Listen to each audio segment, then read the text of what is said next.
where they are gathered in my name, I'll be with them.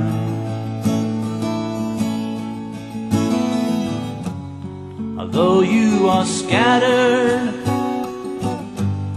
I'm drawing you back. B'nai Shalom, B'nai Shalom, children of peace. B'nai Shalom, on Yeshua will feast. B'nai Shalom, children of peace. B'nai Shalom, through Yeshua will be. B'nai Shalom, love one another as you have seen me love you.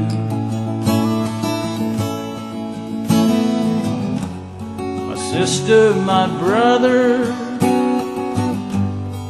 do as I command you, and come unto me, my child, and I'll give you peace. Then you will be B'nai Shalom,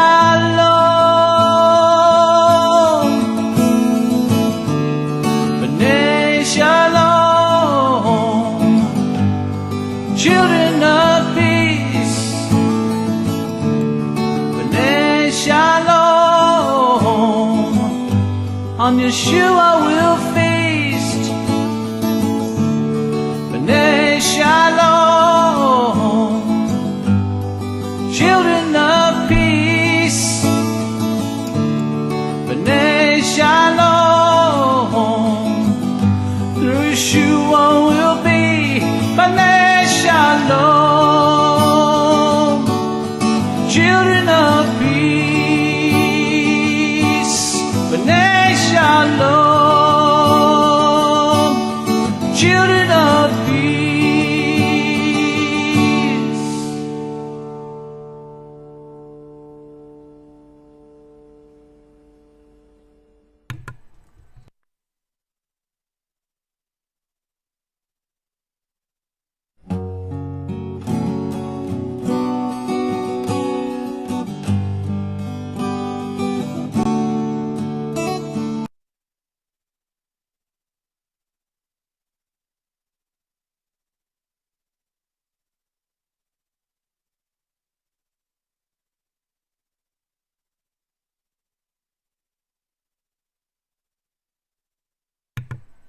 Here we go. It's going to play again. Shalom, shalom. All right. Welcome back, guys.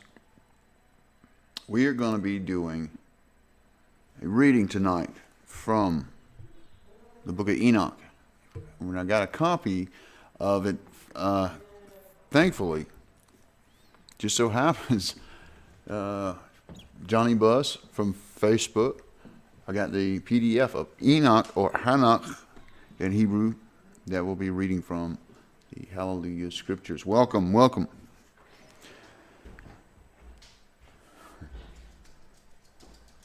All right. So it's a new reading tonight we're going to be getting into. It's going to be a little bit different because this is the Restored Name version. So if you've heard Robert Farrell's version in Apocrypha 1971 channel, this is going to be different because this is a Hallelujah Scripture version. Apologies for the being late tonight. We're about 43 minutes late now.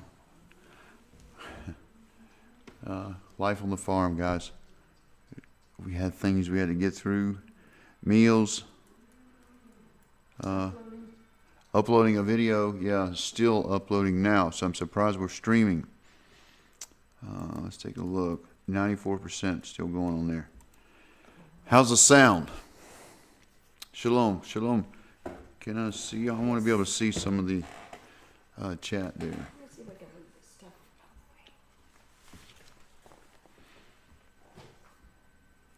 the way.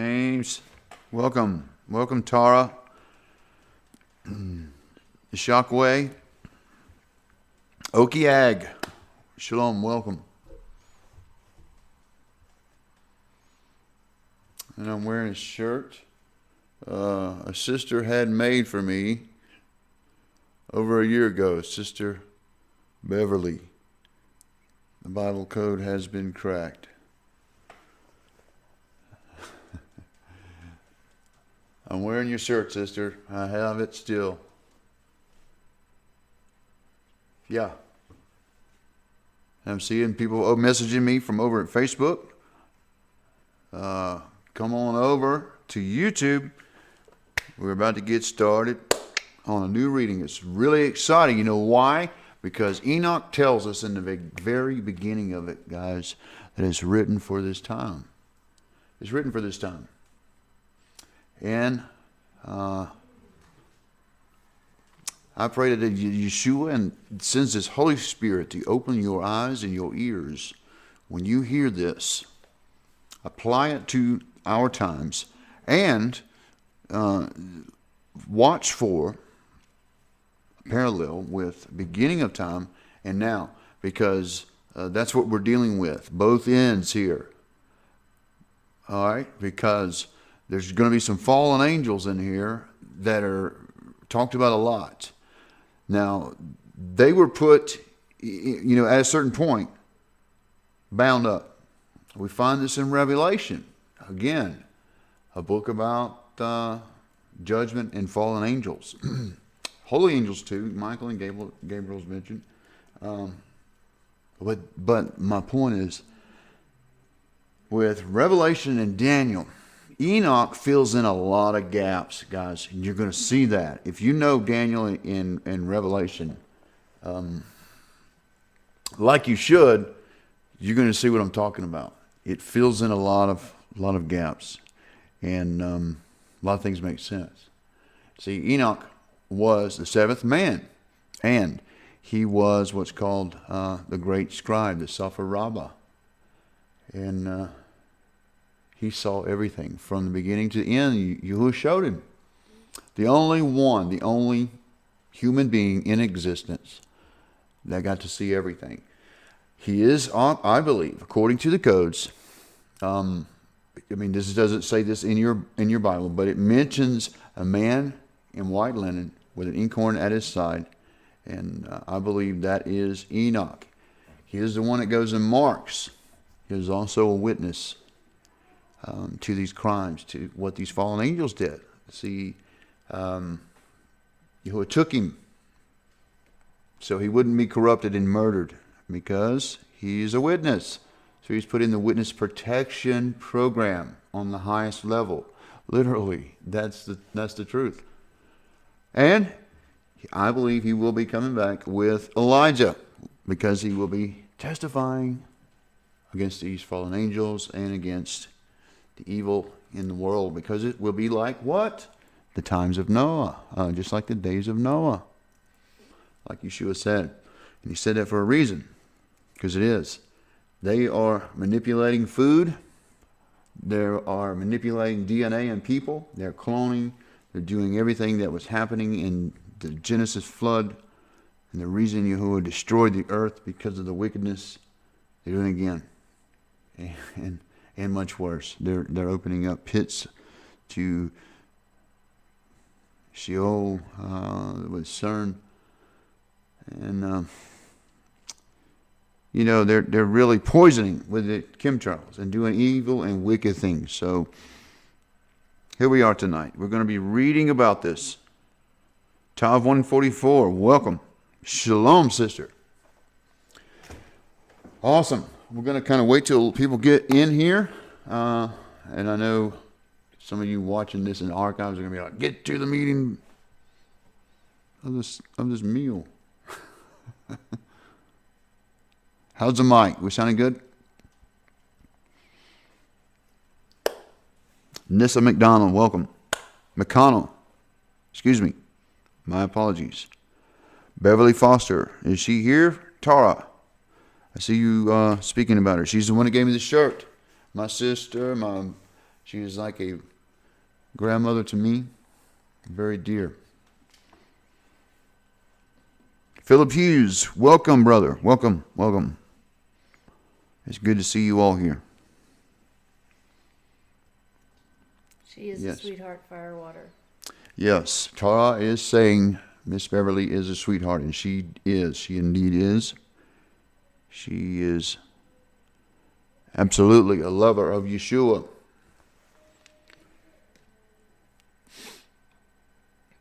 You know, I was thinking while we're waiting for people to come in, how sometimes things don't go quite the way we hope they're going to go or pray that they're going to go, and Yahuwah's plan for us just isn't quite what we thought maybe it was supposed to be. We have a son that got some, to him, bad news today, and but we've prayed for Yahuwah's best for him, so I do believe he is in Yahuwah's best, very best will right now. And so I just wanted to read this priestly blessing from Numbers 6, 24 to 27. Yahuwah barak you and guard you. Yahuwah make his face shine upon you and show favor to you. Yahuwah lift up his face upon you and give you peace. Thus they shall put my name on the children of Yasharel, and I myself shall barak them. And he does have Yahuwah's name on him, and I know that he is in Yahuwah's best and perfect will for him. Amen. That's right. He was trying to get a job that didn't come through. It was one of his dream job. And, you know, you was always got a plan, and it doesn't matter what we want to do. I can tell you firsthand, there's a lot of things that happened in my life that I didn't have a choice in. And he's always been the captain and the rudder and the commander of the storm, even when I've been in a storm. He's been the commander of that. And, you know, sometimes, and like in one of my sisters from Facebook will know what I'm talking about, we went to it was like a prayer meeting that I went to with her. And then one of the brothers there was saying it was like she and I are washed up on the shores of that church, and they'll know what I'm talking about. That sister got a new heart, by the way, heart transplant, and she got a sign. She bought a cow, guys, and I kid you not, I'll bring her on and I will show a picture, and that cow on its forehead had a heart, not like the organ of a heart, but like a heart, right on the forehead. And she took it as Yahuwah was telling her that she was going to live, she was going to get a heart, and indeed she did. She got a heart transplant, and you know, there were some complications, but she's still here. Yahuwah preserved her, and she's got a family and an awesome husband, Ben, brother, and 3 sons. I spent some time with them during the summer.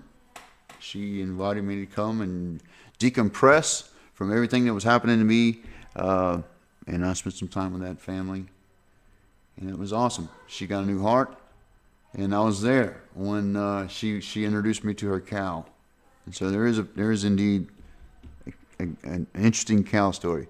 All right, you guys ready? This is what I'm going to do. I'm going to bring up a screenshot of Enoch in PDF form, and I don't know if we're able to do a PDF share in the chat. Can we do that? I don't know. If you put it up, I can read it if you All want to right. do it that way. Well, what I wanted to do is just pass it to them so that Share the whole PDF. share the PDF. If that's not possible, we can sure share it from Facebook. Yeah, I'm going to pass it to you, but some may want it right now. It's going to be in the bottom of the description when the broadcast is over. But I'll go ahead and pass it to you, and you can put it in the chat. So those that are over at the chat can have it. I will try. And I appreciate Johnny Buss, my brother from another mother in Cali, We posted that. I mean, and I think it was just today. Was it just today that I saw that? Yesterday, maybe. Yesterday. Yeah. And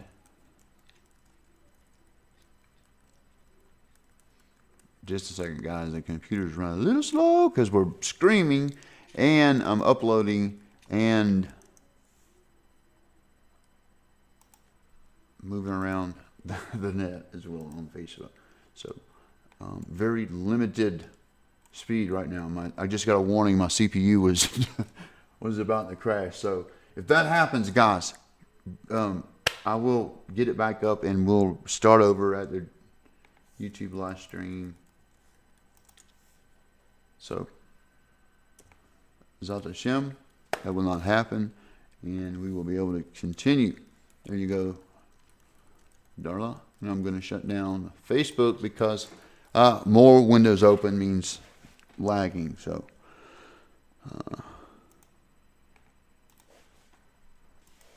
all right, now you guys over at YouTube chat I've got it for should have it. myself, She's all right. So She's I fixing to can post read it it. now. and then I'll see. But you'll also be able to see it on the screen here. So anyway, Yes. and I will definitely have to put a note up for the people watching in archive to where they can start the video without me ranting so much because I get hammered for that of all things. Hopefully you should be able to copy that and put it into an address bar and get there from there. Because it looks like it's not a live link. Mm-hmm.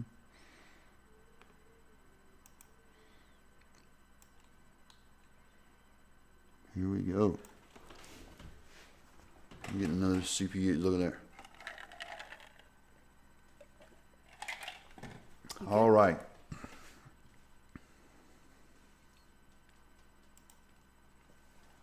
Ready? Well, are you going to read? I can read. Either I thought one. You want, no, Okay. you can read if you want. No, I just didn't know if you were set up to I've got it here. or not. All right, then I'm going to pull up YouTube so I can follow what would be people are great. saying in chat. Awesome. All right, and I am thankful that I have a research partner that you have sent, folks, by the way, that can also help me with some of these things and reading. I'm not the best reader, and some of you guys actually preferred her, Darla, anyway. And so here we go. Enoch, Watchers, chapter 1. The words of the Baraka of Enoch, with which he baraked the elect and righteous, who will be living in the day of tribulation, when all the wicked and unrighteous are to be removed. And he took up his parable and said, Enoch, a righteous man, whose eyes were opened by Elohim, saw the vision of the Kadosh one in the Shamayim, the heavens, which the messengers showed me, and from them I heard all matters, and from them I understood as I saw, but not for this generation, but for a distant one which is to come, concerning I'm trying to get it to there. Concerning the elect, I said, and took up my parable concerning them. The Kadosh Great One will come forth from his dwelling, and the eternal Elohim will tread upon the earth on Mount Sinai, and appear from his camp, and appear in the strength of his might from the Shamayim of Shamayim, heaven of heavens. And all shall be smitten with fear, and the watchers shall quake, and great fear and trembling shall seize them unto the ends of the earth. And the high mountains shall be shaken, and the high hills shall be made low, and shall melt like wax before the flame. You know what? Because you're reading, you should probably be reading here. So and Okay. let me follow the All chat right. over there. Let me just, I'm in verse That way 6. we All can right. scroll it and they can go because. I'm going Yes, at a that different makes so much sense. All right. speed. Here we go. All right.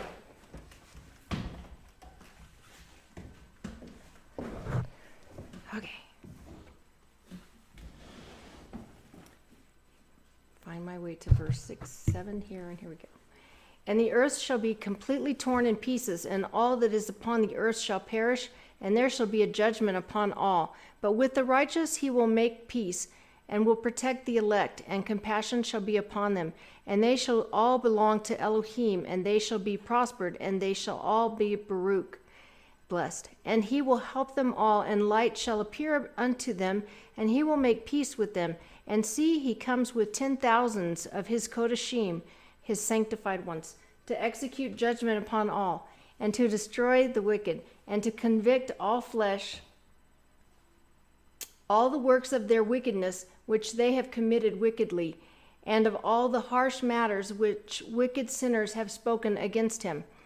Chapter 2. Observe all matters that take place in the Shamayim, the heavens, how they do not change their orbits, and the lights which are in the Shamayim, how they all rise and put in order each in its season, and do not transgress against their appointed order. See the earth and give heed to that which takes place upon it from first to last, how steadfast they are, how none of that on earth changes, but all the works of Elohim appear to you. See the summer and the winter, how the whole earth is filled with water, and clouds and dew and rain lie upon it. Chapter 3. All right, just a little side note here. Just notice right off the bat how Enoch is being shown how the universe works, the orbits and the seasons and all these things.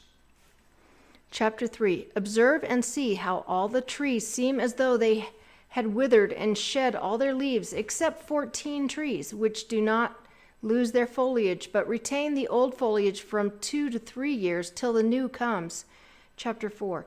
And again, observe the days of summer, how the sun is above the earth over against it, and you seek shade and shelter because of the heat of the sun, and the earth also burns with growing heat, and so you cannot tread on the earth or on a rock because of its heat. Chapter 5. Observe how the trees cover themselves with green leaves and bear fruit. Therefore give heed and know with regard to all his works, and recognize him, he that lives forever has made them so. And all his works go on from year to year forever, and all the tasks which they accomplish for him, and their tasks do not change, but according to how Elohim has ordained, so it is done. And see how the sea and the rivers in the same way accomplish and do not change their task from his commandments. But you have not been steadfast, nor done the commandments of Yahuwah, but you have turned away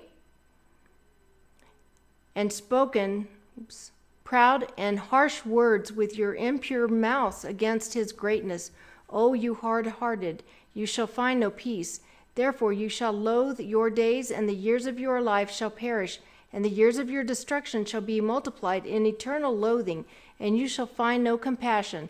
In those days you shall make your names on eternal loathing unto all the righteous, and by you all who curse shall curse, and all the sinners and wicked shall loathe by you.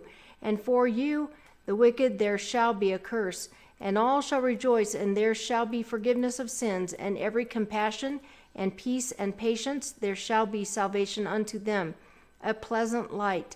And for all of you sinners, there shall be no salvation, but on you all a curse shall abide. But for the elect there shall be light and joy and peace, and they shall inherit the earth.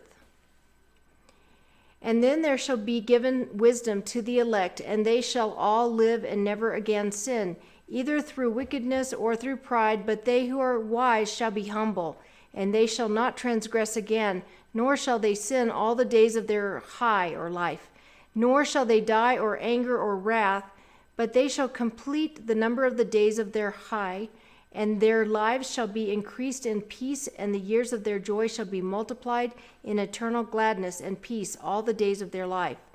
Chapter 6. And notice this in chapter 6, what happens here, because this is the same thing, and I think there's a parallel with chapter 6 of Genesis. And it came to be, when the children of men had multiplied, that in those days were born unto them good-looking and lovely daughters. And the messengers, the children of the Shamayim, saw and lusted after them, and said to one another, Come, let us choose us wives from among the children of men, and bring forth children. And Shemyatzah, who was their leader, said unto them, I fear you will not indeed agree to do this deed, and I alone shall have to pay the penalty of a great sin.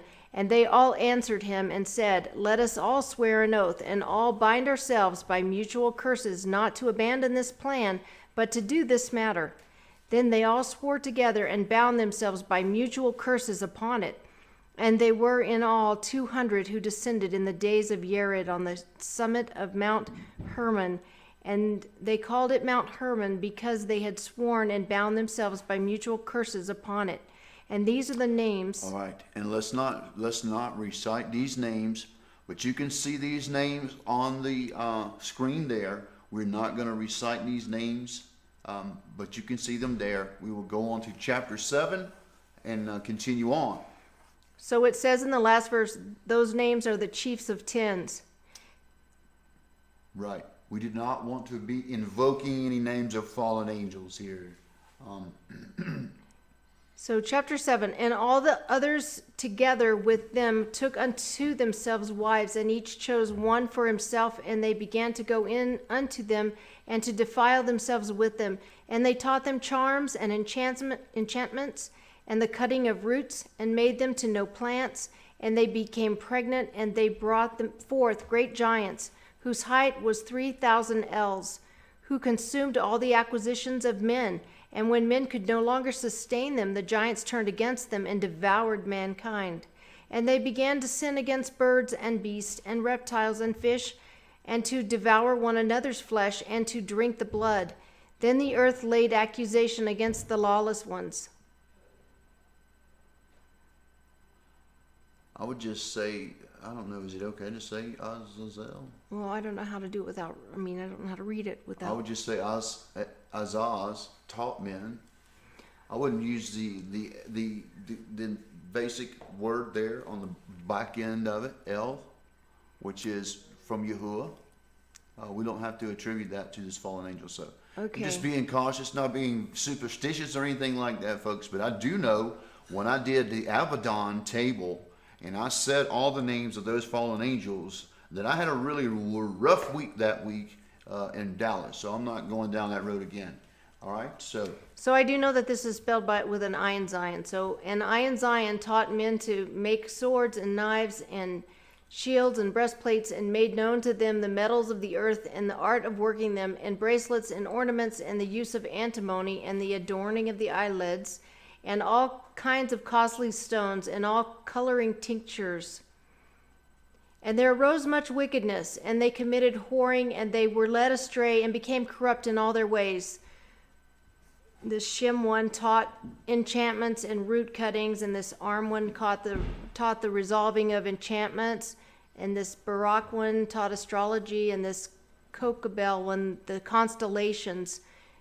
Yehezkel, the knowledge of the stars, and the Arak one, the signs of the earth, and Shams one, the signs of the sun, and Sari one, the course of the moon.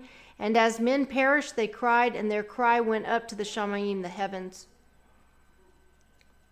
and look at which angels, these are good angels that we're about to talk about here, Michael, Uriel, and Raphael, and Gabriel. These are four what are called archangels. If you recall, one of the tables that I worked in, one of the questions that I heard the Ruach ask me to ask, and it was in a question, is who is the restrainer? We know from 2 Thessalonians when it talks about the restrainer, when the restrainer is removed. So I looked it up, and it indicated from the code that it was Raphael. So just wanted to point that out, because here is the introduction of these four angels in chapter 9. And then Michael, Uriel, Raphael, and Gabriel looked down from the Shamayim and saw much blood being shed upon the earth, and all lawlessness being wrought upon the earth. And they said one to another, the earth made without inhabitant cries the voice of their crying up to the gates of the Shamayim. And now to you, the Kodeshim, the sanctified ones of the Shamayim, the heavens, the beings of men make their petition, saying, bring our cause before the Most High. And they said to Yahuwah of the ages, Master of masters, Elohim of mighty ones, sovereign of sovereigns, and Elohim of the ages, the throne of your esteem is unto all the generations of the ages, and your name Kodesh and magnificent, and Baruch unto all the ages. You have made all, and you have power over all, and all are naked and open in your sight, and you see all matters, and none can hide himself from you. You see what I in Zion has done. who has taught all unrighteousness on earth and revealed the eternal secrets which were in the Shamayim, which men were striving to learn. He taught eternal secrets. So he's showing here this fallen angel. And by the way, this is the same name given to one of the scapegoats at the temple that takes on these sins, is called Azazel. It is also the name of this fallen angel. We're going to see what happens and where this one goes. And I think you can see a parallel in Revelation when there's an angel cast out that has a key to a bottomless pit. This is the angel that is in that pit. There you go. Yeah, that Ayin Zion, by the way, is it's the word for goat, and it's from like Ezra. It has to do with strength. Right. Strong help. Okay, so, and Shem, to whom you have given authority to bear rule over his associates, and they have gone to the daughters of men upon the earth, and have slept with the women, and have defiled themselves, and revealed to them all kinds of sins.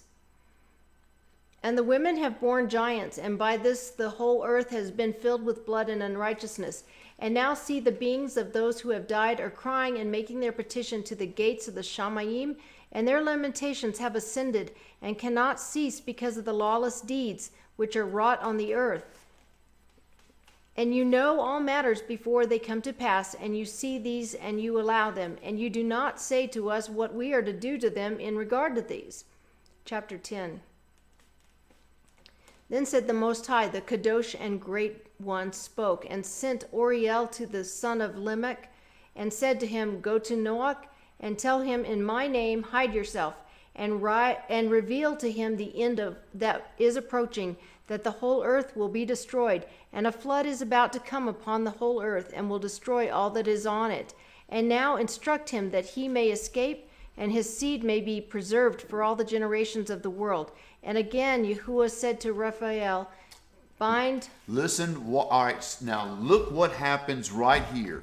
In verse 4, where Yahuwah tells and gives command, gives power to Raphael by his word. He says it. Bind Azazel hand and foot, and cast him into darkness, and make an opening in the desert, and cast him in there, and place upon him rough and jagged rocks, and cover him with darkness, and let him abide there forever, and cover his face that he may not see light. And then it goes on to say, and on the day of the great judgment. So again, he will appear. This is the one that's in the pit, folks, right here. And the one that is binding him and has him restrained, because Azazel corrupted all of man with the wisdom of heaven and caused men to sin. That is why his name is represented in a goat as a sin bearer in the ritual of the temple. So I think that's really interesting that you can find that right here in Enoch. And then it goes on in verse 7. You can read on, honey. Okay. And heal the earth which the messengers have corrupted, and proclaim the healing of the earth, that they may heal the plague, and that all the children of men may not perish through all the secrets that the watchers have disclosed and have taught their sons. All right. So what happens? They perverted mankind. When they fell, they perverted mankind, caused man to sin, taught him all these evil things, and at the end, by the time of the great judgment, all this is coming to fruition, and these angels will be judged. And it's all because of the secrets that they taught and disclosed to mankind, folks. We see that today. Turiel, one of these fallen angels, taught man to kill the baby in the womb. I kid you not, this is where abortion was born, from fallen angels. Okay, and the whole earth has been corrupted through the works that were taught by Ayin Zion to help ascribe all sin. See, he was the one responsible for all sin. So this is the one that is being bound. Sin is literally being bound, held back. Evil is being held back and restrained by Raphael. And Yahuwah said to Gabriel, proceed against the half-breeds and the reprobates, and against the children of whoring, and destroy the children of the watchers from amongst men. Send them one against the other, that they may destroy each other in battle, for they shall not have length of days. And no request that they make of you shall be granted unto their fathers on their behalf, for they hope to live an eternal life, and that each one of them will live 500 years. And Yahuwah said unto Michael, go bind Shem and his associates, who have united themselves with women, so as to have defiled themselves with them in all their uncleanness. And when their sons have slain one another, and they have seen the destruction of their beloved ones, bind them fast for 70 generations in the valleys of the earth, till the day of their judgment and of their complete end, till the judgment that is forever and ever is ended. You see how that's filling in? It's filling in Revelation right here. It's telling you they're bound up. And just like in Revelation, 4 angels that abound at the river Euphrates. This is where it fills in, folks. In those days they shall be led off to the abyss of fire, and to the torment and the prison in which they shall be confined forever. And whosoever shall be condemned and destroyed will from thereon be bound together with them to the end of all generations, and destroy all the spirits of the reprobate and the children of the watchers, because they have wronged mankind. Destroy all wicked from the face of the earth, and let every evil work come to an end, and let the plant of righteousness and truth appear, and it shall prove a barakah, a blessing. The works of righteousness and truth shall be planted in truth and joy forever. And then shall all the righteous escape, and shall live till they bring forth thousands of children, and all the days of their youth and their old age they shall complete in peace. And then the whole earth shall be tilled, and then the whole earth shall be tilled in righteousness, and shall all be planted with trees, and be full of barakah, blessing. And all desirable trees shall be planted on it, and they shall plant vines on it. And the vine which they produce upon it shall yield wine in abundance. And as for all the seed which is sown upon, each measure shall bear 1,000, and each measure of olive shall yield 10 presses of oil. And you cleanse the earth from all oppression, and from all unrighteousness, and from all sin, and from all wickedness, and all the uncleanness that is wrought upon the earth, destroy from off the earth. And all the children of men shall become righteous, and all nations shall offer adoration, and shall praise me, and all shall worship me, and the earth shall be cleansed from all defilement, and from all sin, and from all punishment, and from all torment, and I will never again send upon it from generation to generation and forever. You know, folks, in the first cleansing, Yahuwah cleansed the earth with water. Now, you will see from Enoch and from and the books that confirm the prophets, the next time it will be with fire. So he has recorded these things already. Chapter 11. And in those days I will open the store chambers of barakah, blessings, which are in the shamayim, heavens, so as to send them down upon the earth over the work and labor of the children of men. And truth and peace shall be associated together throughout all the days of the world, and throughout all the generations of men. Chapter 12. Before these matters Enoch was hidden, and none of the children of men knew where he was hidden, and where he abode, and what had become of him. And his activities had to do with the watchers, and his days were with the Kodeshim, the sanctified ones. And I, Enoch, Barak Yahuwah of majesty, and the sovereign of the ages, and see, the watchers called me, Enoch the scribe, and said to me, Enoch, you scribe of righteousness, go declare to the watchers of the Shamayim, who have left the high Shamayim, the Kodesh, eternal place, and have defiled themselves with women, and have done as the children of earth do, and have taken unto themselves wives. You have wrought great destruction on the earth. And you shall have no peace nor forgiveness of sin, and inasmuch as they delight themselves in their children, the murder of their beloved ones shall they see, and over the destruction of their children shall they lament, and shall make supplication unto eternity, but compassion and peace shall you not attain. Chapter 13. And Enoch went and said, in Zion you shall have no peace. A severe sentence has gone forth against you to put you in bonds, and you shall not have toleration nor request granted to you, because of the unrighteousness which you have taught, and because of all the works of wickedness and unrighteousness and sin which you have shown to men. All right, stop right there. I want you to take note here in chapter 13 in the beginning, where we are seeing that Azazel, the one that has been bound, and this is where the sentence is being read out to him, because of wickedness and unrighteousness and sin which you have shown to men. This was the root. The root was being bound up and restrained right here. Then I went and spoke to them all together, and they were all afraid, and fear and trembling seized them.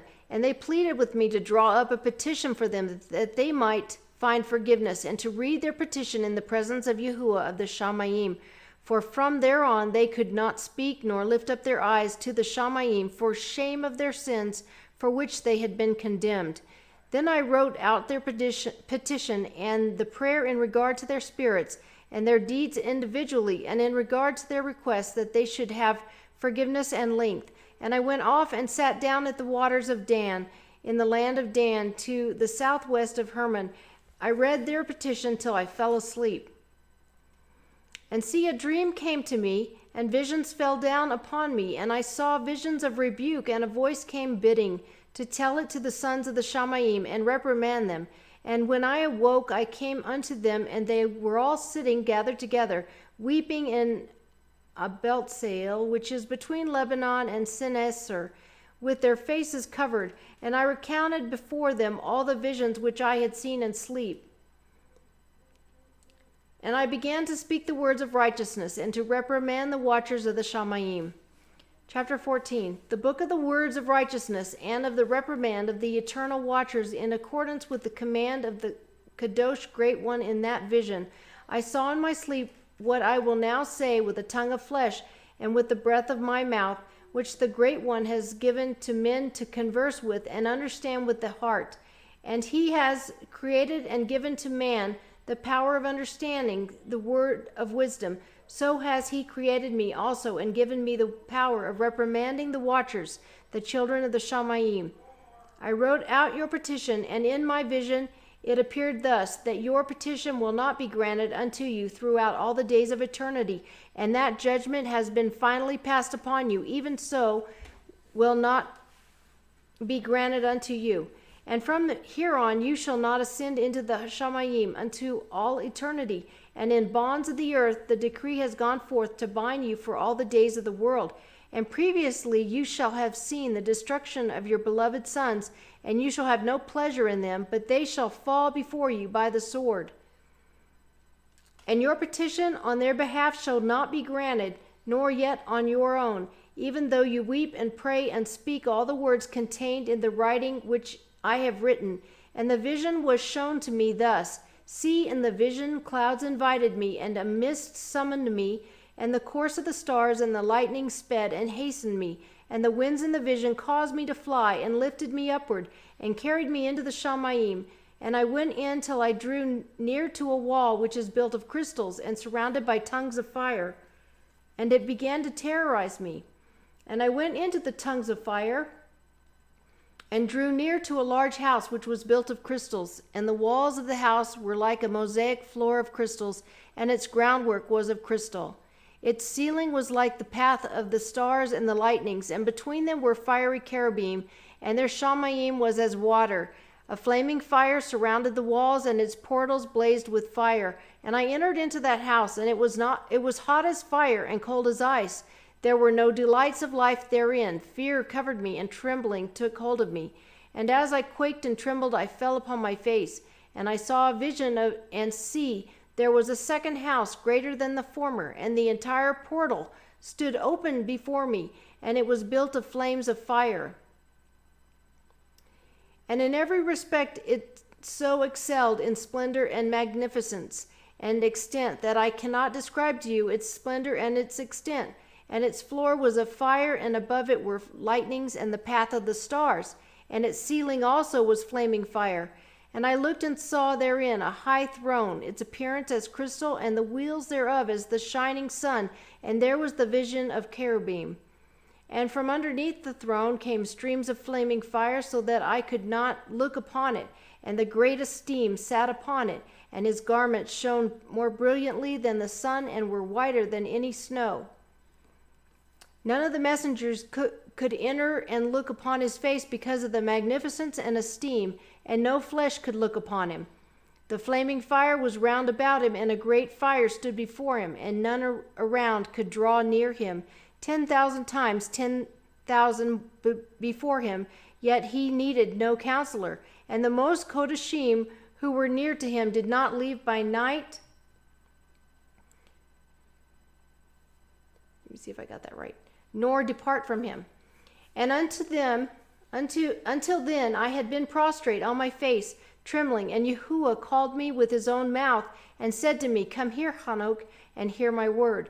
And one of the codeshim came to me and woke me, and he made me rise up and approach the door, and I bowed my face downwards. And he answered and said to me, and I heard his voice. One moment. I think I have something burning in the oven. Can you check on that? Thank you. We have a little bit of an issue with our oven. It decides to work or not. And he answered, in chapter 15, and he answered and said to me, and I heard his voice, Fear not, Enoch, you righteous man, and scribe of righteousness, approach here and hear my voice, and go say to the watchers of the Shamayim who have sent you to intercede for them, you should intercede for men and not men for you. Why have you left the high Kodesh and eternal Shamayim, and lain with women, and defiled yourselves with the daughters of men, and taken to yourselves wives, and done like the children of earth, and begotten giants as sons? And though you were Kodesh, spiritual, living the eternal high life, you have defiled yourselves with the blood of women, and have brought forth with the blood of flesh. And as the children of men have lusted after flesh and blood, as those also do who die and perish. Therefore have I given them wives also, that they might impregnate them, and bring forth children by them, that thus none might be lacking to them on earth. But you were formerly spiritual, living the eternal high and immortal for all generations of the world. And therefore I have not appointed wives for you. For as for the spiritual ones of the Shamayim, and the Shamayim is their dwelling, and now the giants who are, excuse me, and now the giants who are produced from the spirits and flesh shall be called evil spirits upon the earth, and on the earth shall be their dwelling. Evil spirits have proceeded from their bodies, because they are born from men, and from the Kadosh watchers is their beginning and primal origin. They shall be evil spirits on earth, and evil spirits shall they be called. As for the spirits of the Shamayim, in the Shamayim shall be their dwelling. But as for the spirits of the earth, which were born upon the earth shall be their dwelling. And the spirits of the giants afflict, oppress, destroy, attack, do battle, and work destruction on the earth, and cause trouble. They take no food, but nevertheless hunger and thirst, and cause offenses. And these spirits shall rise up against the children of men and against the women, because they have proceeded from them. And there we go, right here. Distinctions, direct distinctions. You can find this in your scripture when it talks about the principalities and the spirits of the air. That is the fallen angels. Now, the ones that came from the watchers, when they came down and went into the women, and they had the Nephilim, when the Nephilim died, these spirits, which had no soul, which had no resurrection, could only dwell and torment men, and they could not drink, and they could not eat, and though they desired all these things, they're in torment. These are the demons, folks. And this is where they come from, right here, where this is another place where it fills in some of the things you're not told in the scriptures.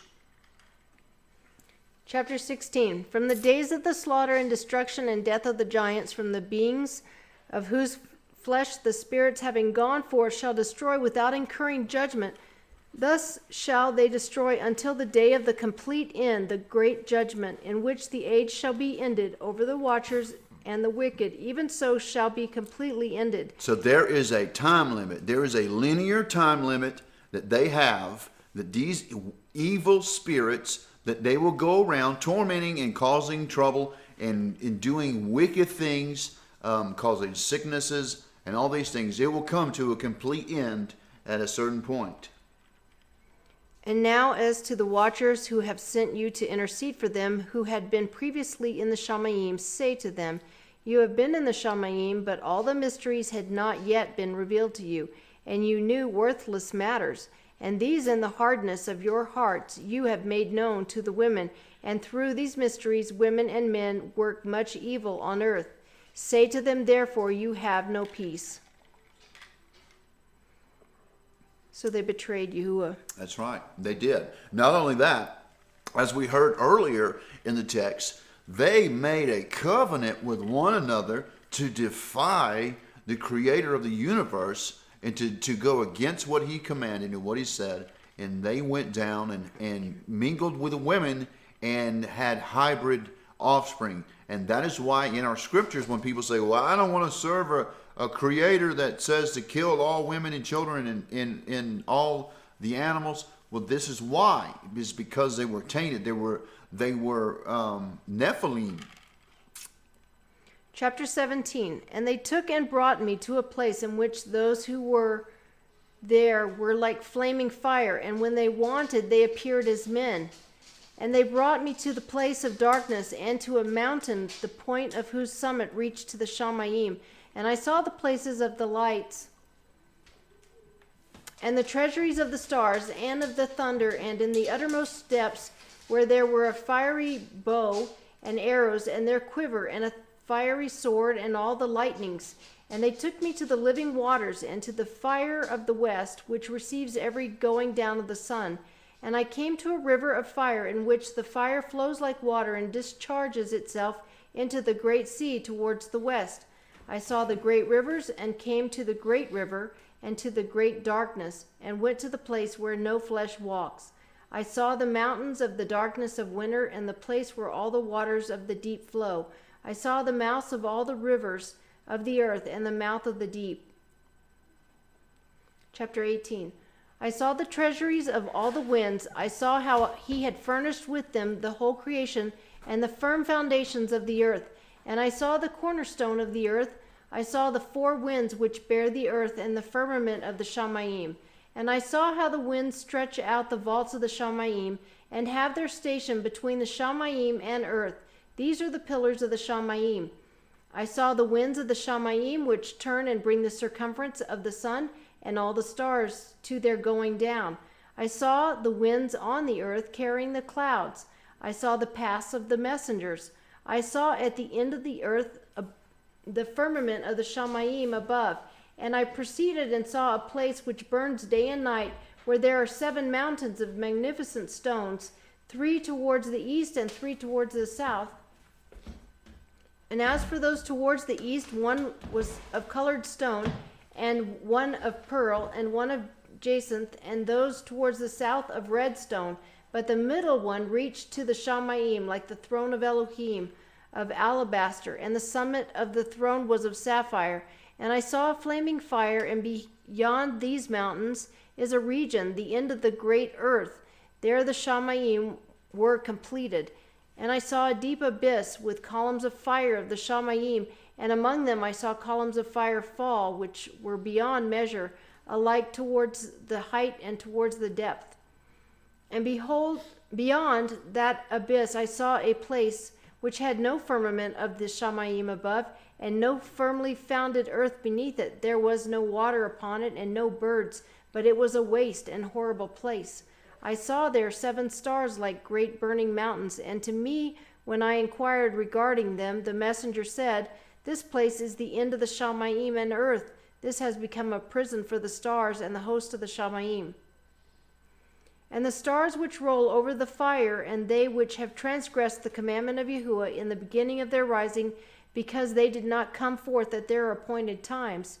And Yahuwah was wroth with them, and bound them till the time when their guilt should be completely ended for 10,000 years. Chapter 19. And Uriel said to me, Here shall stand the messengers who have connected themselves with women, and their spirits, assuming many different forms, are defiling mankind, and shall lead them astray into sacrificing to demons as mighty ones, till the day of the great judgment, in which they shall be rightly ruled, till they are made an end of. And the women also of the messengers who went astray shall become demons. And I, Enoch, alone saw the vision, the end of all matters, and no man shall see as I have seen. Chapter 20. And these are the names of the Kodesh messengers who watch. Uriel, one of the Kodesh messengers who is over the world and over Gehenna. Raphael, one of the Kodesh messengers who is over the spirits of men. Raguel, one of the Kodesh messengers who takes vengeance on the world of the lights. Mikael, one of the Kodesh messengers, in order that he is appointed over the best part of mankind and over disorder. Sarakael, one of the Kodesh messengers who is appointed over the spirits who sin in the spirit. Gabriel, one of the Kodesh messengers who is over paradise and the serpents and the cherubim. Remiel, one of the Kodesh messengers whom Elohim appointed over those who rise. Chapter 21. And I proceeded to where matters were discorded, and I saw there some horrible matter. I saw neither a Shamayim above nor a firmly founded earth, but a place disorderly and horrible. And there I saw 7 stars of the Shamayim bound together in it, like great mountains and burning with fire. You hear this? It keeps mentioning 7 stars. These are kakav in Hebrew. These 7 stars that are bound, they are like fire. And if you recall, there are 7 thunders in Revelation that speak out, and John has to seal up the words. I believe these could be, because these are still in the heavens, not in heaven, but in the heavens. And here we see again a binding, a bound together. Go ahead. Then I said, For what sin are they bound, and on what account have they been cast in here? Then spoke Uriel, one of the Kodesh messengers who was with me, and was chief over them, and said, Enoch, why do you ask, and why are you eager for the truth? These are of the number of the stars of the Shamayim, which have transgressed the command of Yahuwah, and are bound here till 10,000 years. The time entailed by their sins are ended. And from there I went to another place, which was still more horrible than the former. And I saw a horrible matter. A great fire there was, which burnt and blazed. And the place was divided as far as the abyss, being full of great descending columns of fire. Neither its extent or magnitude could I see, nor could I guess. Then I said, How fearful is the place, and how terrible to look upon. Then Uriel answered me, one of the Kodesh messengers who was with me, and said unto me, Enoch, why have you such fear and terror? And I answered, Because of this fearful place, and because of the spectacle of the pain. And he said unto me, This place is the prison of the messengers, and here they will be imprisoned forever. And right here we're seeing already before man has a chance to have time to develop through time, we're seeing fallen angels that are already been tried and convicted and have been imprisoned and held for a certain time, because there is a death sentence involved here. And here we go with chapter 22. And then I went to another place, and he showed me in the west another great and high mountain of hard rock, and there was in it 4 hollow places, deep and wide and very smooth. How smooth are the hollow places, and deep and dark to look at. Then Raphael answered, one of the Kodesh messengers who was with me, and said unto me, These hollow places have been created for this very purpose, that the spirits of the beings of the dead should assemble there, even that all the beings of the children of men should assemble there. And these places have been made to receive them till the day of their judgment, and till their appointed time, till the great judgment upon them. I saw the spirits of the children of men who were dead, and their voice went forth to the Shamayim and petitioned. And I asked Raphael the messenger who was with me, and I said unto him, This spirit, whose is it, whose voice goes forth in petitions? And he answered me, saying, This is the spirit with which went forth from Hebel, or this is Abel, whom his brother Cain slew, and he makes his petition against him till his seed is destroyed from the face of the earth, and his seed is annihilated from amongst the seed of men. Then I asked regarding it, and regarding all the hollow places, why is one separated from the other? And he answered me and said unto me, These spirits have been made that the spirits of the dead might be separated, and such a division has been made for the spirits of the righteous, in which there is the bright spring of water, and such has been made for sinners when they die, and are buried in the earth, and judgment has not been executed on them in their lifetime. Here their spirit shall be put aside in this great pain, till the great day of judgment and punishment and torment of the accursed forever, and retribution for their spirits. There he shall bind them forever. And such a division has been made for the spirits of those who make their petition, who make disclosures concerning their destruction, when they were slain in the days of the sinners. Such has been made for the spirits of men who were not righteous, but sinners, who were complete in transgression, and of the transgressors they shall be companions, but their spirits shall not be slain in the day of judgment, nor shall they be raised from there. Then I Barak Yahuwah of esteem, and said, Baruch be my master Yahuwah of righteousness, who rules forever. Chapter 23. From there I went to another place, to the west of the ends of the earth, and I saw a burning fire which ran without resting, and did not cease from its course day or night, but regularly. And I asked, saying, What is this which does not rest? Then Raguel, one of the Kodesh messengers who was with me, answered me and said unto me, This course of fire which you have seen is the fire in the west, which pursues all the lights of the Shamayim. Chapter 24. And from there I went to another place of the earth, and he showed me a mountain range of fire which burnt day and night. And I went beyond it, and saw 7 magnificent mountains, all differing each from the other. And the stones were magnificent and pleasant, magnificent as a whole, of magnificent appearance, and fair exterior. 3 towards the east, 1 founded on the other, and 3 towards the south, 1 upon the other, and deep rough ravines, none of which joined with any other. And the 7th mountain was in the midst of these, and it excelled them in height, resembling the seat of a throne, and fragrant trees encircled the throne. Can I just point out here the pattern of the sevens? That's really important to point out, and the mention of the mountains. First we were talking about 7 stars. Now we're talking, it's mentioning 7 mountains. Again, even in Enoch, just like with Revelation, we see a pattern of 7s. And amongst them was a tree, such as I had never yet smelled, neither was any amongst them, nor were others like it. It had a fragrance beyond all fragrance, and its leaves and blooms and wood wither not forever, and its fruit is pleasant, and its fruit resembles the dates of a palm. Then I said, How pleasant is this tree, and fragrant, and its leaves are fair, and its blooms very delightful in appearance. Then answered Michael, one of the Kodesh and honored messengers who was with me, and was their leader. Chapter 25. And he said unto me, Enoch, why do you ask me regarding the fragrance of the tree, and why do you want to learn the truth?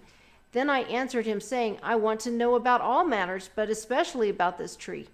And he answered, saying, This high mountain which you have seen, whose summit is like the throne of Elohim, is his throne, where the Kodesh Great One, Yahuwah of esteem, the eternal sovereign, will sit, when he shall come down to visit the earth with goodness.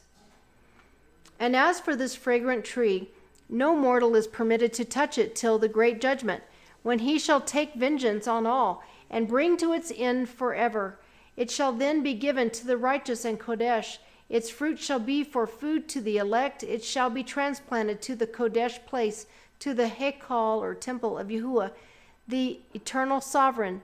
Then they shall rejoice with joy and be glad, and into the Kodesh place they shall enter, and its fragrance shall be in their bones, and they shall live a long life on earth, such as your fathers lived.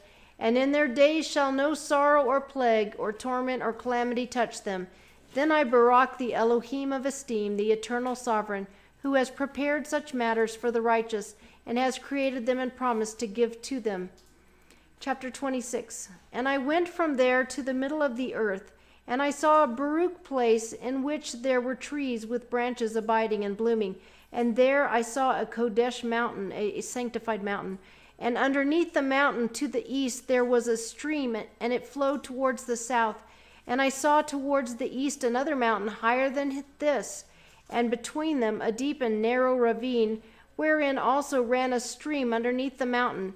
And to the west of there was another mountain, lower than the former, and of small height, and a ravine deep and dry between them. And another deep and dry ravine was at the extremities of the three mountains.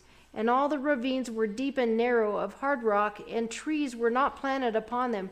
And I marveled at the rocks, and I marveled at the ravine. Truly I marveled very much. Chapter 27. Then I said, for what object is this Baruch, this blessed land, which is entirely filled with trees, and this accursed valley between? Then Uriel, one of the Kodesh messengers who was with me, answered and said, this accursed valley is for those who are accursed forever. Here shall all the accursed be gathered together, who utter with their lips against Yahuwah indecent words, and of his esteem speak harshness. Here shall they be gathered together, and here shall be their place of judgment. In the last days there shall be upon them the spectacle of righteous judgment, in the presence of the righteous forever. Here shall the compassionate Barak, Yahuwah of esteem, the eternal sovereign. In the days of judgment over the former, they shall Barak him for the compassion in accordance with which he has assigned them. Then I Barak Yahuwah of esteem, and proclaimed his esteem, and exalted him magnificently. Chapter 28. And then I went towards the east, and into the midst of the mountain range of the desert, and I saw a wilderness, and it was solitary, full of trees and plants, and water gushed forth from above, rushing like a plentiful watercourse towards the northwest. It caused clouds and dew to ascend on every side. Chapter 29. And then I went to another place in the desert, and approached to the east of this mountain range, and I there saw aromatic trees exhaling the fragrance of frankincense and myrrh, and the trees also were similar to the almond tree. Chapter 30. And beyond these I went far to the east, and I saw another place, a valley of water, and therein there was a tree, the color of fragrant trees, such as the gum tree. And on the sides of those valleys I saw fragrant cinnamon, and behold, these, and beyond these I proceeded to the east. Chapter 31. And I saw other mountains, and amongst them were groves of trees, and there sweet liquid flowed forth from them, which is named Sarara and Galbanum. And beyond these mountains I saw another mountain to the east of the ends of the earth, whereon were aloe trees, and all the trees were full of incense, being like almond trees. And when one burnt it, it smelled sweeter than any fragrant odor. Chapter 32. And after these fragrant odors, as I looked forward towards the north over the mountains, I saw 7 mountains full of choice nard and fragrant trees, and cinnamon and pepper. There we go. And then I went over the summits of all these mountains far towards the east of the earth, and passed above the eastern sea, and went far from it, and passed over the messenger Zotiel. And I came to the garden of righteousness, and saw beyond those trees many large trees growing there in a pleasant fragrance, large, very pleasant, and great, and the tree of wisdom, of which they eat and know great wisdom. That tree is in height like the fir, and its leaves are like the carob tree, and its fruit is like the clusters of the vine, very lovely, and the fragrance of the tree penetrates afar. Then I said, how lovely is the tree, and how good to look at.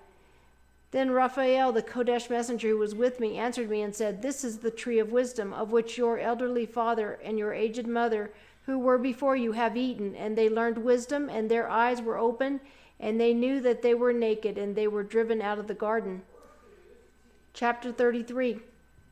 And from there I went to the ends of the earth, and saw there great beasts, and each differed from the other, and birds also differing in appearance and form and voice, the one differing from the other, And to the east of those beasts I saw the ends of the earth whereon the Shamayim rest, and the portals of the Shamayim open. And I saw how the stars of the Shamayim come forth, and I counted the portals out of which they proceed, and wrote down all their outlets of each individual star by itself, according to their number and their names, their courses and their positions, and their times and their months, as Uriel the Kodesh messenger who was with me showed me. He showed all matters to me and wrote them down for me. Also their names he wrote for me, and their laws and their beginnings. Chapter 34. And from there I went towards the north to the ends of the earth, and there I saw a great and magnificent object at the ends of the whole earth. And here Yahuwah of hosts, I saw 3 portals of the Shamayim open in the Shamayim. Through each of them proceed north winds. When they blow, there is cold, hail, frost, snow, dew, and rain. And out of one portal they blew for good. But when they blow through the other 2 portals, it is with violence and affliction on the earth, and they blow with violence. Chapter 35. And from there I went towards the west to the ends of the earth, and saw there 3 portals of the Shamayim open, such as I had seen in the east, the same number of portals and the same number of outlets. Chapter 36. And from there I went to the south to the ends of the earth, and saw there 3 open portals of the Shamayim, and then there come dew, rain, and wind. And from there I went to the east to the ends of the Shamayim, and saw where the 3 eastern portals of the Shamayim open, and small portals above them. Through each of these small portals pass the stars of the Shamayim, and run their course to the west on the path which is shown to them.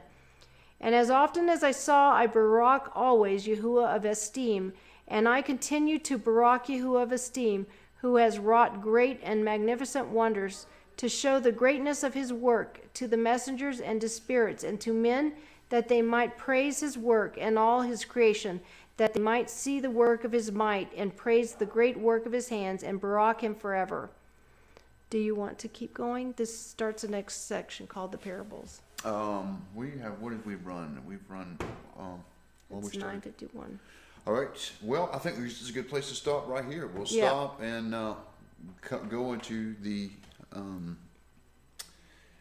Parables? the text. Oh. Well, we'll go into the text and get some questions and answers going. Awesome.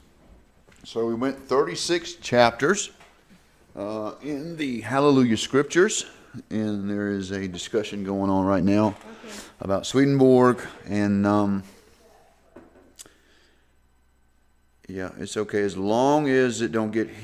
I've had to. He's very cool, almost getting banned. He's been in timeout a couple of times already. Anyway, let me get control of this. What?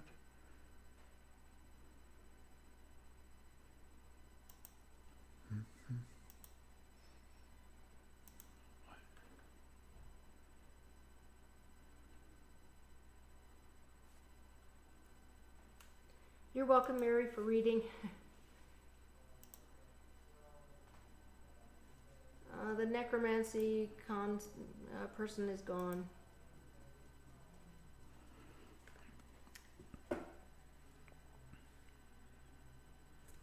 This is Donna. I don't know what she's read that book. All right. All right, guys. Where's my camera?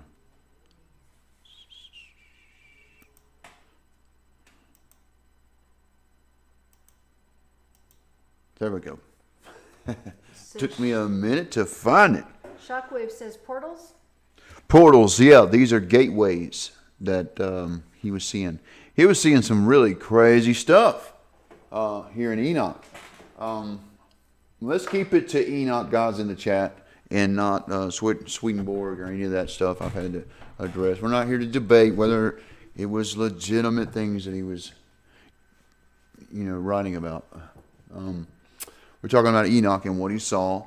And this was part of what was called a canon up until the Catholic Church took it out. It is in the Ethiopic copies.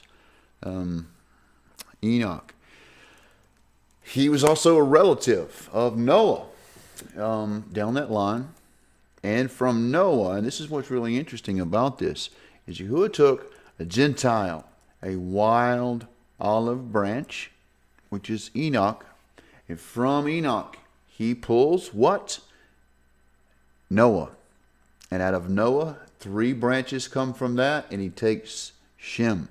And from Shem, he gets the Hebrew people. So, and this is the Semitic nations from Mesopotamia, guys. This is really important because he goes back and forth with this grafting technique pattern that he's got going on. We hear it in Zechariah, the natural and the wild olive branches, trees. We see it again in Revelation in reference to the 2 witnesses. Interesting to point that out. Also, in Enoch, we'll see the references to bulls, the 3 sons of Noah that go through the world,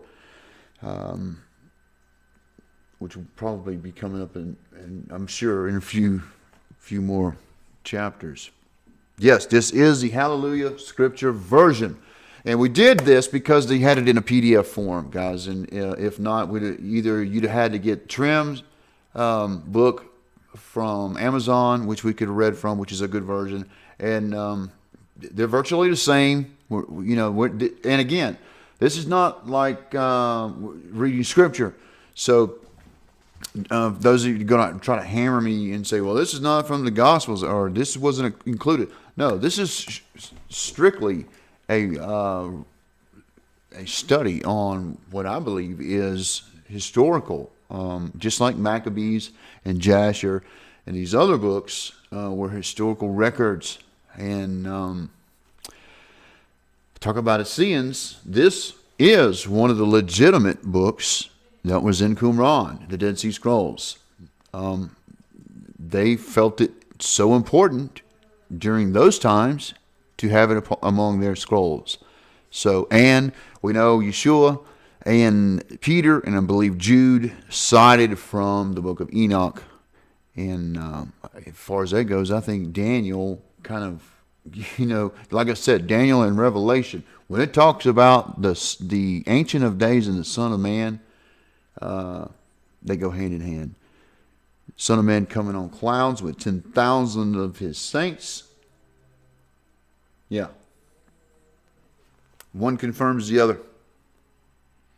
Everything going on okay over here? Yeah, Kevin was just saying, since I have been listening to codesearcher and studying a bit more, really makes me wonder what has been lost, forgotten, or manipulated. Right, and I agree. But we also got to keep in mind that the creator of the universe is in control. So even with the evil of men and their hearts, he uses what was intended for evil to come out as good. Even with people like Martin Luther and all the other ones, what's quote the forefathers of the modern church. Look, I think it's a valid book to look at, to like I said, to fill in some of the gaps. There are things, like I pointed out, that just kind of fill in, and it makes sense when you read Revelation or Daniel, and you're like, seems like their whole story's not there. I think this is a triune books right here. Revelation, Daniel, and Enoch. I think they all go together, and they answer one another's questions. So, did you mention that it was written for the latter days generation? Yes, for the righteous. For the righteous. And so there's a lot of parables in here too, things that we're supposed to figure out. And he even mentions that in one of these chapters, that the next few paragraphs that she read of Enoch was an actual parable of the end times. It was a riddle. And so, I mean, we could actually go through each one of these and break them down. Like I was trying not to interrupt her too much, but you could go through each one of these verses and break it down. And it's really, really interesting. I wish we could dissect it that much, but we can't. And some of you were getting mad at me for doing that anyway. So I was trying to, point out some of the more interesting parts of Enoch. But yeah, I hope you guys enjoy and get a blessing from it. It is relevant for the day. It's specifically written for this time. And so I think it plays a key part. And yes, I do believe it's encrypted, folks, because even with the inspiration, the Ruach HaKodesh, and especially when this individual is standing in the presence of all these angels and the creator of the universe, what he is writing down, what he is saying is definitely inspired word. So if there's a mathematician that knows how to write the algorithms, that could put this on a very basic algorithm of putting on a cylinder, or even like what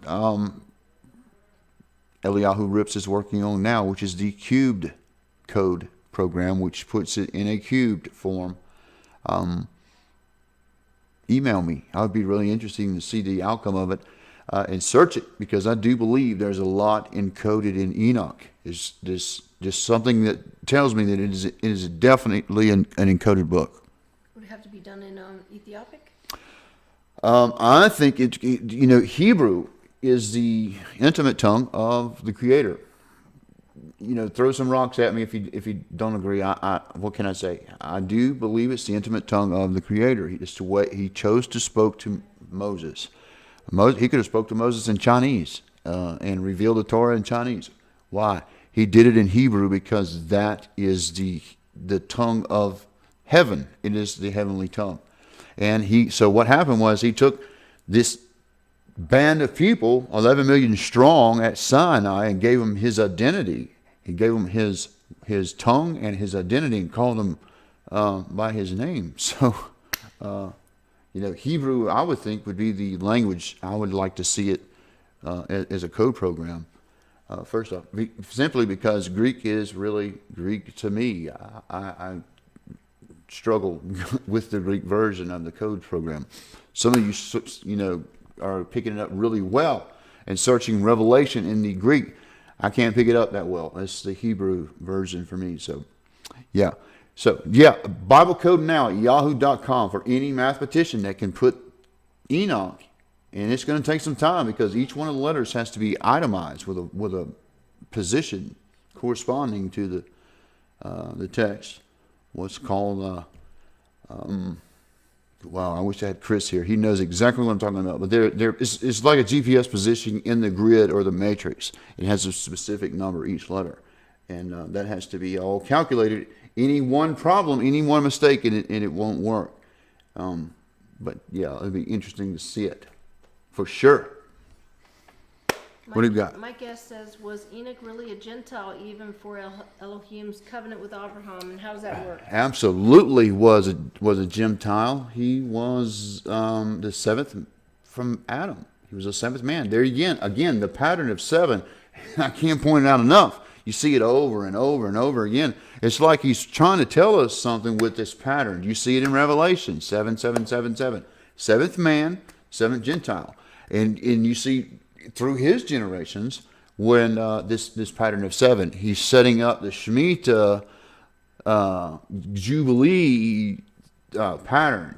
He tells us in his word, I will not strive with man, but 120 years. This is saying 120 Jubilees. And so he's setting up, it's like a timing, what is it called, a metronome in music, where it's setting up a pace, and he's giving him coordinates through the stars and how to measure time. His creation is one big clock that he wound with his fingers, and it's going to a certain day, that judgment day, that great day, the Yom Yahuwah in the Word. That's the day that it's coming down to. We're on a linear time table right now because of sin. We're supposed to be on a cylindrical eternity, forever and ever and ever. So, that's a deep thought for you right there.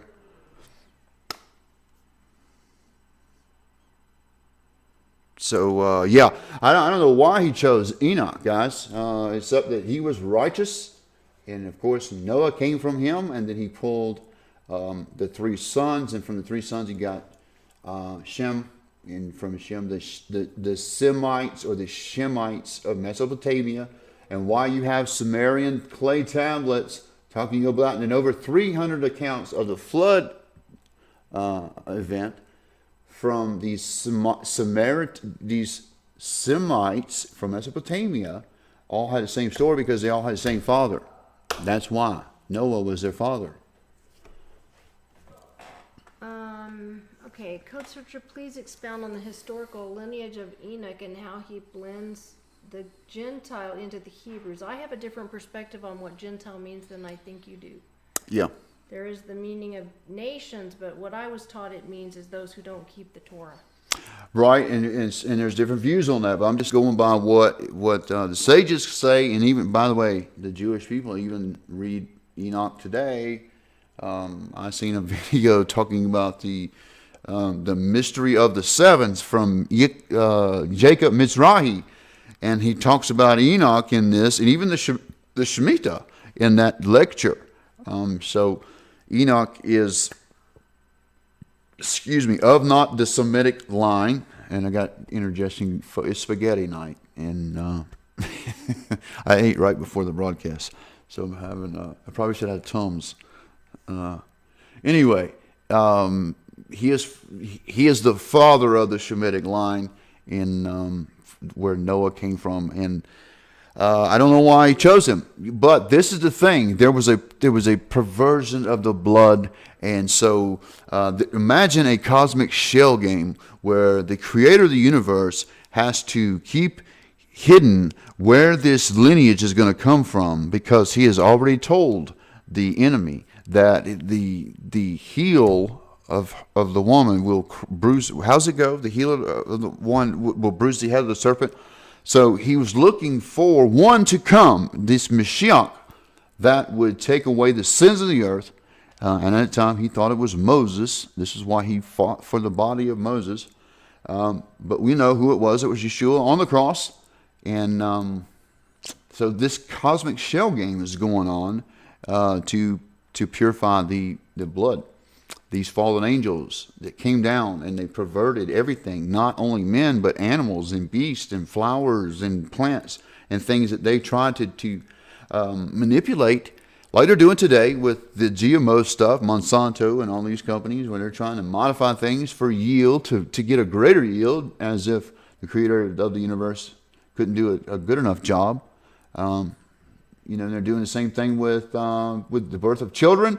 If you don't have the good genetics that you were born with, you can mail order genetics of Tom Cruise and Albert Einstein and people like that, and customize your child. Now, in today's world, this is the same kind of thing they were doing in the days of Noah. They were manipulating and perverting the Creator's creation. So here we are, days of Noah. Makes sense why Yeshua would use it, and it is a searchable term in the codes, by the way. He was being very cryptic, telling us that. There's a lot of information there, hiding it from these fallen angels. That's why the shell game, or as L.A. Marzulli would say, the cosmic chess match that is going on, is because there is a being that is very determined to destroy you. So things had to be hidden from him. The Creator of the universe, our Father, would not give him the battle plan, which is the Word, the Bible, the Tanakh, the Gospels, with everything just laid out in plain words. So that's why Yeshua spoke in parables. That's why the prophets spoke cryptically. It was because the enemy wants to know that battle plan. And it is up to the Ruach HaKodesh and the discerning spirit that comes, that you are able to get it. And Yeshua said, I thank you, Father, that you reveal these things to babes, but you hid them from the prudent and the wise, these Pharisees. And that's an awesome thing. But there is coming a time, folks, where, and I even see it now in the Christian circles, where that spiritual eyes that the body of believers are supposed to have is becoming veiled, and that spiritual eye is going to the Hebrews and the Jewish people. And I distinguish the two, because when we're talking about Jews, that's Judah. Let's be very clear. We're not talking about all of Israel. There's two different kingdoms going on here, 12 tribes, or what is it, 14 if you include Ephraim and Manasseh, technically. Is that what we're talking 13. here? 13. 13 tribes. Yeah, because Joseph would be Ephraim and Manasseh. Yeah. Right. So, what other questions we I got? just wanted to say, RK, you asked him to expound on that. We are in the process of uploading a series. I'm just starting on the covenant that goes from Adam, really, from his lineage through his son, all the way down through to the Hebrews and on beyond to us today. So that will expound on that. It should be uploaded later tonight or tomorrow morning. So please watch that, and then that'll be a part 1. So it's really expounded. Right. What she's saying is she did a study right before we were broadcasting on the everlasting covenant, which is really interesting. She's saying to check that out. So please do. Kevin Klaus says Enoch is an older book than Daniel and certainly Revelation, correct? Absolutely is. Yes. But Daniel is one of the oldest books, right next to Job. And one of the most historically verified by extra biblical accounts, historical accounts, Daniel is, if you know anything about this Cyrus cylinder, which is a kinetic form, kind of writing on the side of this thing, which was an account of Cyrus, and there's also of Alexander the Great wrote about, or the contemporaries of the writings of Alexander the Great mentions when he come through Jerusalem, and he's also mentioned in Daniel. So they showed him, actually, the high priest at the time actually showed him what was written in Daniel about him. So Daniel is one of the most verified books in the Word, and we know from Qumran, from what these scribes are very diligent scribes, because any mistake could be punishable in some cases by death, or fear that you would cause the universe to collapse by misprinting one of these letters, and certainly doing it intentionally to deceive you would be destroying your soul and all the souls. So it was these scribes are very diligent and very good at what they did. That's why in Qumran, when you find the scroll of Isaiah or the writings of Isaiah, it is verbatim. We know that it's valid. It's good. So when they find Enoch in there, and then we got a copy from the Ethiopic that we can test it against. That's why we're reading Enoch tonight. I don't care if the Catholic Church didn't canonize it. They left it out. I don't want to read it. And that's why we're doing it. Amen. Jubilee happens every 49 years, right? Right. It's a 50-year cycle. And that's something we're seeing here in Enoch as well. We're going to see. He lays out his way, his cycles by the stars. Like I said, this big clock that he has wound up with his finger. All comes down to seasons, and he gave us. We know this from Genesis, this stars and the moon and the sun for signs and seasons. He communicates with them, and we get a little glimpse of this with Enoch here. Oki says, "Was not a Hebrew thus a Gentile?" Yes, it's both. And we don't get hung up on one or the other. It's just the bloodline that you would decided to take and bring Yeshua through. He could not come through a perverted bloodline and have Nephilim DNA. And I know it's very technical and it's very biological, and it's something that we will find out more about, I assure you, when we get home. But that's what I've seen in this, that he is purifying and keeping pure. And that's why all the laws about what happened here. Oh, my. But just went blank for a second. Why we see all the dietary laws. I don't know why all of a sudden we just kind of went blank. No eating pork was a wise thing to do. You get sick if you eat pork, especially in ancient times. Just a wise thing. Don't eat bacon. Clog up your arteries. wisdom. He was trying to keep his people pure and clean and healthy, because there's, like I said, destruction. These fallen angels in spirit wanted to destroy his plan. That was the only way you could dethrone the Creator, was to prove him wrong or prove his word not valid. The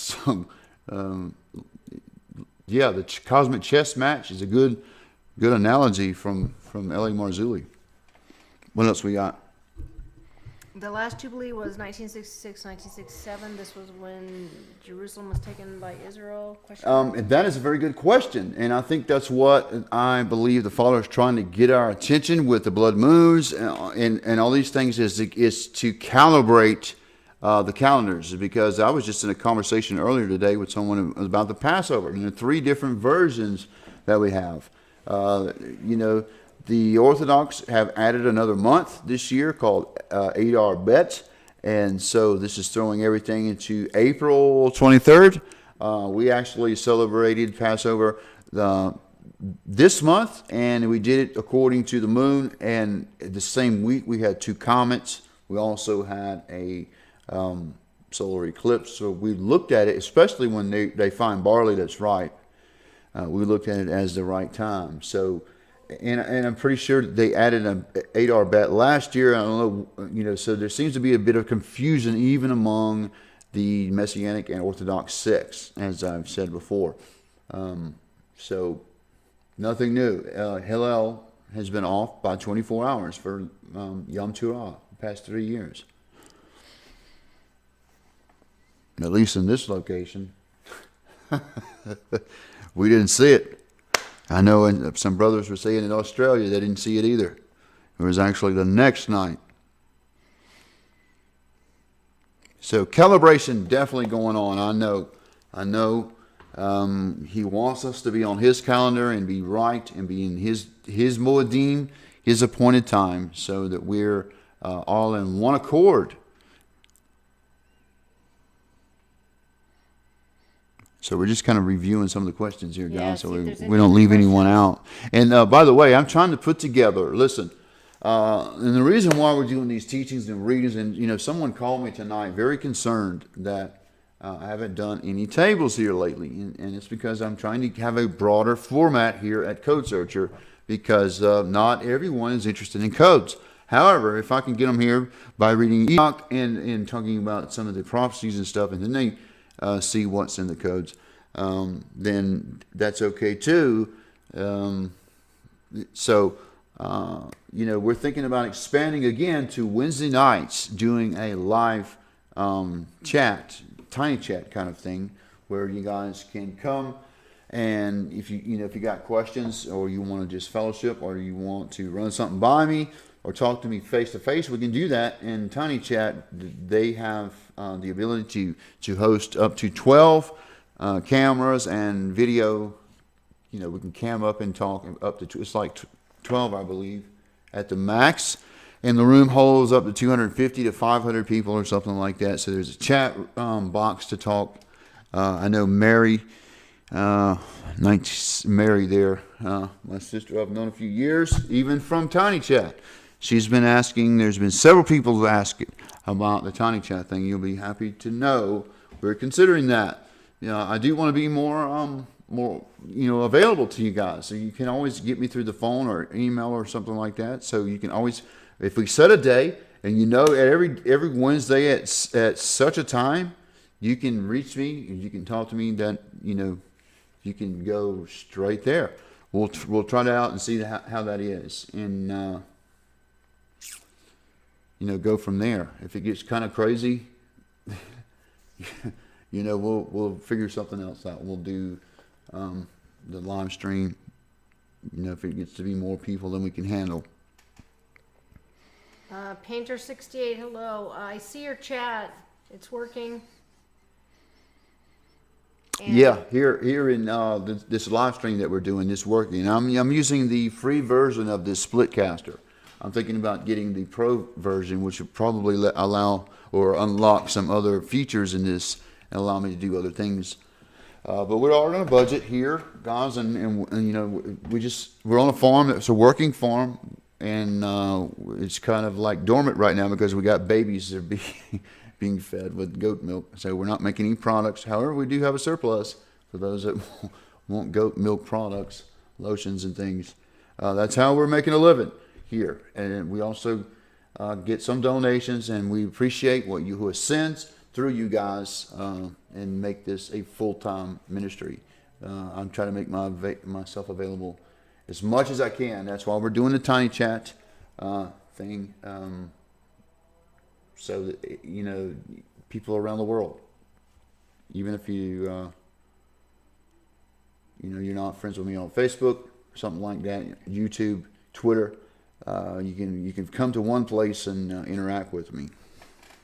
Someone wants to know if the rapture is in the codes, and someone says the rapture is controversial. It is controversial, and it is in the codes. The nekatef, rapture. What does rapture mean? Rapture, the word rapture, the English word rapture comes from the Latin, which is a very violent term. It's a snatching, as if there's at the moment of a catastrophe or something. So I see it always as something that happens in the moment of a catastrophe, a snatching away. Now, whether this is the whole body or this is your spirit being pulled out, I don't know. It's unclear in the codes. And if you've noticed, guys, I've stepped away from showing shalom or the word rapture in the codes. The words nekatef, asaf, and gabatz, and all the Hebrew words that have which is an agricultural term of gathering up and harvesting, sort of like what a farmer would do with a sickle, would gather up wheat and harvest it, the gabatz. These are all rapture terms, and they're all there, but it's not clear whether there's a pre-trib, mid-trib, or post-trib. It's just a gathering up. I was always taught that it's pre-trib, but folks, I got to be honest with you, and I'm always going to give you the truth, even if it hurts. I cannot prove a pre-trib. All I can say is we can hope for a pre-trib, but you need to be prepared for hard times, for tribulation. Yeshua said, "Ye shall see tribulation." You didn't see "you shall see wrath," but you did say tribulation. I usually try to tell people too that it looks like there's going to be a wilderness experience. Right. It's going to be a rapture. That could be because he's told in Revelation to go to the four corners and harvest. So there are going to be people all over the planet held up in pockets of like-minded believers, and I believe they're all going to be sealed with the Aleph Tav, which is the seal, I believe, the seal of Yahuwah. The Tav, the sign of the cross, they will be sealed, and no harm will come to them. So that's just my take on that. Again, I was taught a pre-trib, but everything that I'm seeing is indicating that there are hard times coming. We just can't beat around the bush around that. We've got to be real. Look around what's happening in the news, and a lot of things we were talking about here in the codes before they happen. The fall of America, who could have thunk it a few years ago? You know, I was actually, people were throwing, "You're out of your mind for saying that." Is it so far-fetched now? It's right around the corner. What else we got?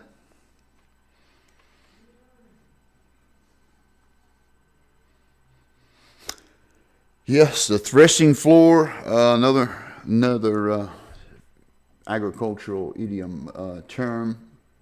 Tribulum, by the way, tribulation. Tribulum is a board that had stones on it that was drug across the threshing floor. It's a processing of the grain. So it's all agricultural-based terms. Oki says, I thought, no, I lost the question because it moved up. There we go. I thought that after the rapture happens, then the remnant should go to the wilderness. I think I studied the wilderness scriptures. Yeah, in the time of trouble, it says to flee in the time of trouble and hide in thy chambers until the indignation passes. There is judgment coming, first to the house and then to the wicked it's coming to the house of the church, what is called the church. It is no house of my Father. In many cases, it's just a den of thieves and harlots. And we're putting on plays and rock concerts in this said house. Hosea talks about Yahuwah bringing the house of Israel, the 10 northern tribes, into the wilderness and wooing them. Yeah. And Ezekiel, I think it's 33, talks about Yahuwah bringing his people into the wilderness and putting them under the bond of the covenant. These are things that need to happen before the rapture.